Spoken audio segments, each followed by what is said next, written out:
que quelqu'un change d'étape kaka ndenga elelo abi natiki boye abongoli makolo abongoli no mutema te. Mais il y a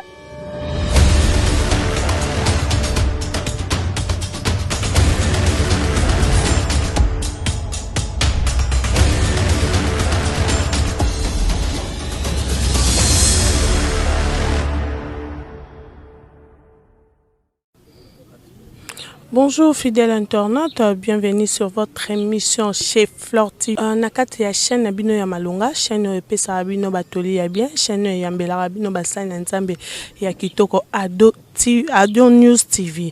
Donc nakati ya chaîne Nabiso lelo to yambi d'aide Nabiso Emmanuel, on va parler de thème Nabiso les offrandes et le dîme. Pourquoi les offrandes? Pourquoi les dîmes?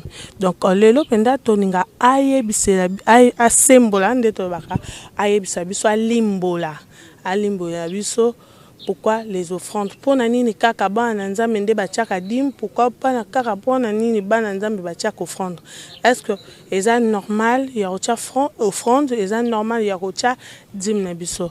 Bonjour pasteur Maman. Bonjour maman Flore. Bonne santé. Non, santé zali malam nangolo nzambe. Bonne église. Oh, église ezotambola nangolo ndenge nzambe moko azomema yango. Merci beaucoup et pasteur Emmanuel oye nakata site biso Ado News TV to yambio na bolingo nzambe to ninga lelo to partager elo moko lelo tozomona na église mingi lelo bazote la dîme bazote la offrande. Est-ce que c'est normal moutonio sofa cha dîme moutonio sofo acha offrande? Oui, ezali une obligation premièrement. Eza marque ya reconnaissance na onyo son zambe asali pona biso parce que to se forçate poto ya na mokilo mais nyo seza na sena ngolu na ye. Eza pour nous une façon de reconnaître que nous avons un être suprême que nous lui devons beaucoup dans notre vie. Ce qui, quand bien même nos propres parents, que nous devons prendre soin d'eux, à combien plus forte raison donnerons-nous na oyo akeli biso? Donc c'est vraiment une obligation de merci. Pasteur Manuel, na kati église, est-ce que moutonio so as obligé à offrande? Oui, c'est tout le monde. D'ailleurs, il y a quelques églises, même les bandes y église. Bah, il faut expliquer le moko. C'est-à-dire, ezala ozana katina église, même les bandes y église, on peut toujours donner. Parce que dans le biango, c'est une façon de reconnaître bola momoko boye o nzambe asale liyo. D'ailleurs, au pesinga pendingisana sur na kyotanga mukanda moko où il est écrit dans mukanda ya Deutéronome chapitre 8 verset 18, la Bible dit: souviens-toi de l'Éternel ton Dieu, car c'est lui qui te donnera de la force pour les acquérir afin de confirmer. C'est-à-dire quoi acquérir nyonso mutwazanango. Il faut se souvenir d'Anzambe. Pour yenda zosala ke o confirmer que nyon se outi na makasi na yote apesio la force de les acquérir comme il le fait aujourd'hui son alliance qu'il a gérée à tes pères. Donc makambo to saleza ikaka pona époque na biso te e banda kalizala ka bengo.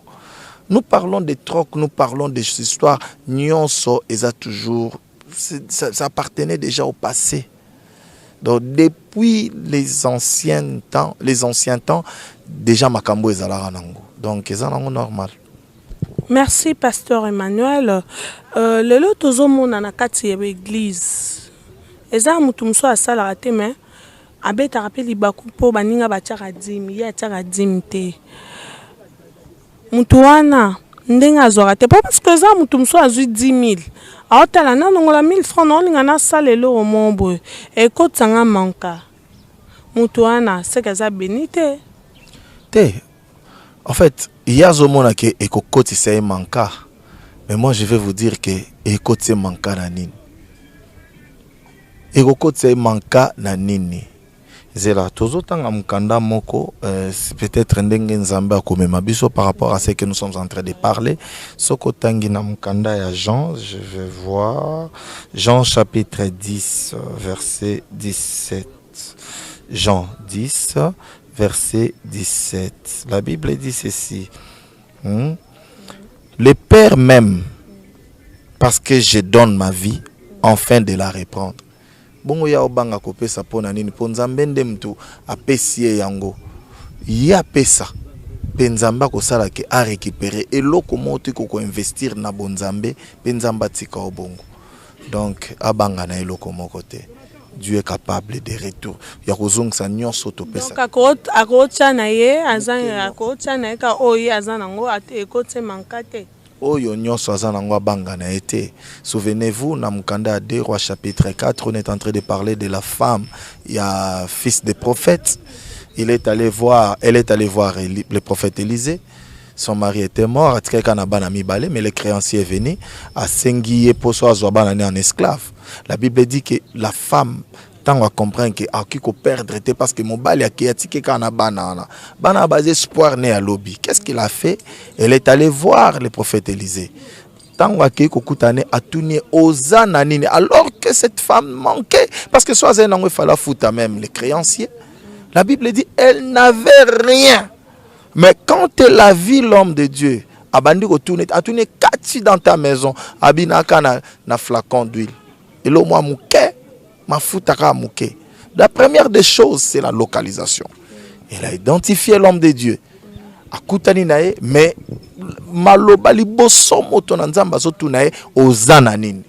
même si vous manquez quelque chose, c'est que vous avez toujours quelque chose.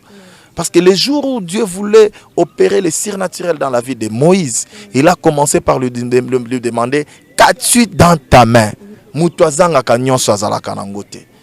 Moutounion ça a toujours quelque chose.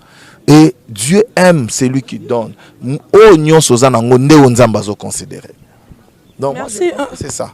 Merci pasteur Emmanuel.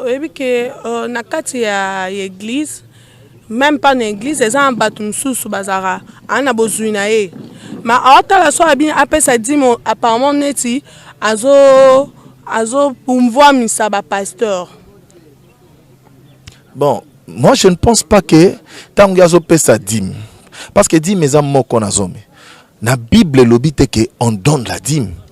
On paye la dîme. La dîme c'est une obligation. C'est les offrandes qu'on donne, mais la dîme on la paye. C'est une différence entre donner. Quand on parle de donner, ça c'est les offrandes. Action de grâce, mais quand on parle de la dîme, on paye la dîme. C'est un droit. C'est biblique. C'est biblique. Et ça appartient au sacrificateur. Donc, c'est un droit. Parce que Abraham l'a fait. Après ça, dîme, Melchisedec, sans généalogie. Notre père de la foi, c'est Abraham. Donc, c'est une obligation, c'est un droit pour tout enfant de Dieu. Si tu veux, abattez-la. Parce que quelqu'un qui donne la dîme, premièrement, et un miracle moko surnaturel et ça les manavi à comprendre raté. Vous donnez la dîme, même si vous avez un salaire de $200, je vais vous dire, vinayo et kozala na valeur à $200. Vous verrez les surplus, il y a des opportunités, il y a des avantages on zamba pesaka et qu'on les quand même 200 wana, ozo vivre le comme tazoka $1000. Quand quelqu'un les donne. J'ai des exemples belé, naza na ba témoignage belé ya bato ba meka pe ba mona. Oromona basala kana baninga, bazaba on son même salaire, mais sa vie est différente des autres parce que a respecta ka ko futa dîme, dîme on donne pas, on paye. Si tu veux voir les surnaturels, tu veux voir la main de Dieu, s'il vous plaît, paye seulement ta dîme. Amen. Bande konabiso nyonso o ataka dîme te donc pasteur Emmanuel alobi botia dîme parce que dîme eza droit eza obligation en kati ya Bible. Donc pose à la béni faut otia dîme na yo. Na kati pe église tozomona mambo comme belé pasteur Emmanuel. Au mona mutu mususu po ai aba prier aza na problème moko ma ozomona bazo c'est que beaucoup de pasteur faut pas ça droit à consultation. Après consultation on a expliqué le problème na yo pas pasteur, mais pasteur a insisté que il faut à part dîme, à part offrande, à part nini, il faut son batam sous kit. C'est biblique. Oui, en fait, l'évangile est gratuit. Mais l'évangélisation est trop cher. Imaginez-vous si Jésus pouvait prêcher dans notre époque. Je vais vous dire, naébité instrument yanga sale l'engé coûter combien? Parce qu'il y a des instruments qui nous coûtent 17 000 $ par exemple. Il y a des instruments qui nous coûtent au-delà. Donc je vais vous dire tout simplement, batouana na hôtel mais la bangote. Parce que musala o ezana ba exigence nango. Plus vous montez, plus ba exigence pe ba ezoya. Mais je vais vous dire ceci, eza vrai. Na ki ko telemela yango te. Nazomona mukanda moko awawa nazana mukanda 2 Corinthiens chapitre 8 na bandi na verset 7. Babi de même que vous excellez en toutes choses. Vous excellez. Mutuana nzamba zo pambola. Il excelle en toutes choses. Babi en foi, en parole, en connaissance, en zèle à tous égards et dans votre amour pour nous. Faites en sorte d'exceller aussi dans cette œuvre de bienfaisance. Est-ce que yoko sela mutu mosala nzambe malamu te? Pourquoi bazo mona keso ki a pamboli mosala nzambe? On dirait bangone ba pambwa ma bango msusu ba pambwa mate. Non. Et puis bino basana nzambe po oprele mondimi o aye na maladie. Mondimi aye na problème na ye. Il faut insister là somba kiti po azolobiko. Ozomona te ke bino monde boso kimisa bandimi pembe na bino. Non, le salut est gratuit. Le salut est gratuit. Moi je condamne Obako Sala Yango. Moi je ne suis pas là pour condamner les autres, mais je dis tout simplement le salut est gratuit. Mais ba besoin ezali. Maman, bateau bazo travailler na biswako ya de tongo tibutu. Il faut zonga transport. Nyon sotoki kolobate. Vous verrez qu'un jour, même quand les apôtres bavanda kiwana, ils avaient besoin aussi d'un besoin financier. Jusqu'à ce à telle enseigne que batindi bamsuba kende kolo bambis pour dire que même mon solo est important. Mais nyon sona toki kolobate. Micro pour ça ndenge tozo sala no boy micro ba pile nyonso wana. Alors ce qui moi mukezali na peso verso balobi bien to sala don na ba bienfaisance ba œuvre nyonso bienfaisance ça dit ko sunga pe musala nzambe za mabete. Et puis ce qui muto sala ngo nzamba otikete. Donc il faut toujours que ça la bolambo. Ce qui va sengi yango, ce que za nangote, l'homme de Dieu ne va pas te chasser na mona pe église mon côté, ba bengana mutu moko parce que za na yangote. Pasteur ba bengana te mo mona ka ke pasteur aza moi kilo yo sola na yo, aza moi kilo ya rosembo lo moi loboko ana kilo ya sola non. Pourquoi? A mona ka ke o taso na landie na zwelo te. Te wana yondo lobi parce que na mona pe na temple yeso telemi. Et Salema qui peut bongo, il y a une femme qui était venue, c'était une femme pauvre, veuve, qui n'avait absolument rien. Mais ce qu'elle avait là, les problèmes, ils allaient avoir la bonne volonté. La Bible dit, quand Jésus la vit, alobi ke yenda pesi ko le kabatunyonso, parce que a pesi yango avec joie. C'est là, n'a pas ce verset oyo, 2 Corinthiens chapitre 9, 2 Corinthiens chapitre 9, verset 6. La Bible dit ceci: sachez-le, celui qui sème peu moissonnera peu, et celui qui sème abondamment moissonnera abondamment. Et la Bible dit si qu'on a comme un point que chacun donne comme il l'a résolu, en sorte que sans tristesse ni contrainte, car Dieu aime celui qui donne avec joie. Tala ataba sengi ngona soko ke ko pesa ngona ko yima c'est que nzamba o sepela ngote. C'est que ton offrande est en utilité mon côté. Mais soko pesa ngona sengo nyonso ndoko pamba mo webia, il y avait une église na époque à Paul, l'église de Macédoine. L'église de la Macédoine ba pambwa maki non pas parce que bazaki na ngwebele. La Bible dit bazalaki na ba affliction, ba épreuve, bazay ko souffrir, bazay na l'autre côté. Mais cette église après ko yoka liloba nzambe, kotiango na pratique bazo bon de la macasse babi maintenant nous devons commencer à donner avec joie. La Bible dit le Seigneur a commencé à les bénir non pas parce qu'ils en avaient mais parce que batiaki onyon so bazay koyoka en pratique. Yo mutozo landangai. J'aimerais te dire muke nyonso za na yango soko benga tasiko na kosambelela o penzamba ko sala. Dieu n'est pas dans ces histoires. Nzamba zaka na kati liloba na ye. Muke oza nango peut-être yango ndezebele pona yo mais pona batu nyonso te. O nyonso bongisi ko pesa ngo avec choix et vous verrez la main de Dieu. Merci beaucoup, Pasteur Emmanuel. Na tokom na suka émission ya biso mais na ligne na poser question moko par rapport ya ba boisson hein? Par rapport à boisson. Est-ce que c'est normal homme de Dieu à comme la masanga? En fait, quand on parle question les habits na sepeli parce que batebele peut bazo zela yango. Et ça moi pas si pour pas comprendre yango que quand on parle de la boisson, c'est tout ce qu'on boit. Français ne complique kabatu. Vous savez que même maï oyo, on appelle ça eza boisson. Les secrets que nous prenons babé yango boisson sucrée. Nous avons plusieurs sortes de boissons. Le problème est ali na monaka na Bible na ebité ce mutu mso ko contredire ngai. Samson bakaya ba Samson na banini wana ezaki par rapport ya alliance nzamba sala ki na bango. Mais savez-vous que biloko toliaka oyo et se fermentaka. Ce qui se fermenté yeba ke komi pe toxique. Ce qui est toxique est différent na o ezali alcoolisé. Donc permettez-moi, c'est un problème, il y a un terme, pas problème, il y a science.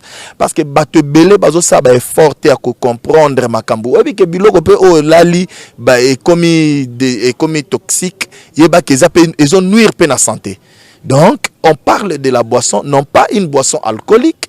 Nous ne parlons pas de la boisson sucrée. Ici nous parlons de la boisson même maï pesant en boisson. Donc yom tomelaka. Moi, je dis tout simplement, n'a annoncé seulement la bonne nouvelle pour les royaumes. Bato balinko bika, bakopa bakobika na kombo nesu. Mais pasteur Emmanuel oebisi bisote parce que balandi ya d'autres news TV balinga baeba. Est-ce que c'est normal l'homme de Dieu peut prendre otobenga na lingala masanga? Eza péché ou eza péché te donc tout na kaka eza péché ou eza péché te. Mais autant mkanda mote wabi que tout est permis mais tout n'est pas utile. Moi par exemple nga mela na ngate. Et il n'a qui conseiller bat ba melate. Mais bato be ba melaka tam so bazana besoin sali. Donc ba yepa na ngate na yamba bango te. Papa yom tozo landanga to mama moko lingo bongo masiko ato melaka yaka na ko bondela pono pe na yambiso Yesu na ko lakso ABC évangile poko tika yango même d'emblée comme ça oye pa na ngai na ndeso ndengo zalo ba ndengo zo mela bongo ozana te jamais évangile na biso ezali poto yamba bato nyonso ba ya vers ba ya dans les seigneurs to mema bango na kati ya royaume. Est-ce que c'est ça? Merci. Pasteur Emmanuel oyebi que zo répondre nga kate. Je salue mon vieux on a un ami Cheikh Moukadi. À lobby ozo répondre kakate. Eza bien l'homme de Dieu peut prendre masanga to benga masanga na rotanga ba kombo ba whisky tout ça ni tout ça. Est-ce que eza bien ou eza bien te? Tolo bana na nzambe te hein bandimité tolo ba l'homme de Dieu après chaka. On partage à biso à prier la rabiso. Bon, eza malamu te. O est important tote yande lobanzambe. Ezali malamu te parce que tant tozo mela ba effet nini ezolanda ba effet secondaire. Mais ana mutu mususu soki ameli afingite. Alobi le Bible zoloba, ce n'est pas o tozo mela nde suyaka, mais o tozo bimisa nde suyaka. Mususu akoza la meli na ye moi de moko to moko na ye et sali lokote pe abimise lokomote ko suye batu mutu abongo koloba ke non ndenge za boko tali la te pona yango. Donc franchement Dieu n'est pas dans ces histoires parce qu'il y avait des gens au bayaki vers bayaki pa nankolo ayamba ki bango quel que soit masumu na bango quel que soit nini. Parce qu'il y a une différence na question zotuna, il y a une différence entre la conversion et la nouvelle naissance. La conversion, c'est lorsque quelqu'un change d'étape. Kakandenga elelo, abi natiki boye, abongoli makolo, abongoli no mutemate. Mais il y a otobengi la nouvelle naissance, c'est toute une étape. Et nous avons la même parce qu'aujourd'hui nous avons des kissimbi spirituels. Non, nous va connaître naissance, nouvelle naissance, va connaître kaka conversion dans nos églises. Kaka lobby mbamo surtout qui ba asa komi kuna prophète, asa komi kuna pasteur, tozo mona wana bazamba partout. Naza contre basala nzambe te. Naza moko kat na bango na lingara mutu nyonso. Mais je vais dire tout simplement ko yé pa na nzambe ezali kaka temba la moko mutu botami ya sika. Ne côté wana akoya na ye na ba mikumba na ye aye na ye na ba kwiti na ye aye na ye na mam na ye bongo nzambe ndalinga ka bongo yaka kaka ndengo zalinga ku nde nazoloba naza na posa na yo parce que mission on nzamba pesingeza pona bato ndengo wana yaka kaka ndengo zali est-ce bongo la yo est-ce que eza normal moi musana nzambe moi amela na ye ale ye pe pano yondo benge bo aye facilement kabo tout na kaka appel neza ki ndenge nini parce qu'il y a un problème entre l'appel et la vision. Aujourd'hui, nous avons un problème. Appel et vandi na kati alliance nzamba bengelio. Mais la vision, tu peux perdre la vision, c'est-à-dire ba ki obongwa maki ozo sale nzambe, mais ba moni otengami ozo tambola su malamu te. Obungisi vision, obungisi alliance na nzambe te. Samson a perdu ki suki na ye. Ne place alliance ne vandaki. Mais tangu suke boti mi succès kufaki na parce qu'à perdre vision, ma perdre alliance na nzambe te. Moutongo soit les lignes nzambe siko nzamba koyokae. Parce que Dieu ne se répand pas de ses dons ni de ses grâces. Donc ce qui nzamba sa sali o likabwa ko bongo moko ma mosali na ye, yeba que Dieu tient compte de tout ça. Donc moi je ne suis pas contre ces gens-là, mais tous en a besoin batu nyonso bayande vers notre Seigneur. Et si keza munene, kolo en a besoin batu nyonso basumuki wana abina yaki pona batu malamu te. C'est que pasteur peut comprendre que ba basumuki. Mais pourquoi pas? Mais yo lo beza ngo mabete c'est que kim sana on peut onction te kim sana on peut bonzame. Kolobake kim sa onction kolobake kim sa onction eza yango te faiblesse ekoki koya mais mutu soki ateli parce que Bible zoloba le juste tombera 7 fois nzamba ko relever.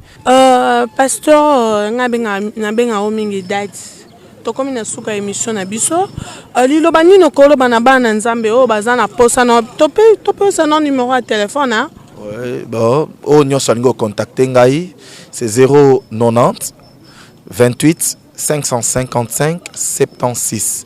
On pour na biso ba belge pour na ba français 090 28 555 76 090 28 555 76 pour na biso ba congolais belge tous en 090 28 555 76. Et là on a encore le baliloba souke ezaka tout simplement que ba question tout est très important nazo pesa verset moko souko ezotalisake plus ozo pesa nzamba ko pambelo pour tika na ngwebele. La Bible dit na mukanda ya 2 Chroniques 31 verset 10, la Bible dit alors le souverain sacrificateur Azaria de la maison de Tsadok lui répondit: depuis qu'on a commencé d'apporter les offrandes dans la maison de l'Éternel, nous avons mangé, nous nous sommes rassasiés et nous en avons beaucoup laissé, car l'Éternel a béni son peuple et voici la grande quantité qu'il y a de restes. C'est que soko pesaka, o pesaka ngona esengo, yebake okozanga ka eloko te ya kolia, pe nzamba kosala ke na corbeille na yo otikala nango na ebele koleka. Tika Zambe apambola yo. Amen.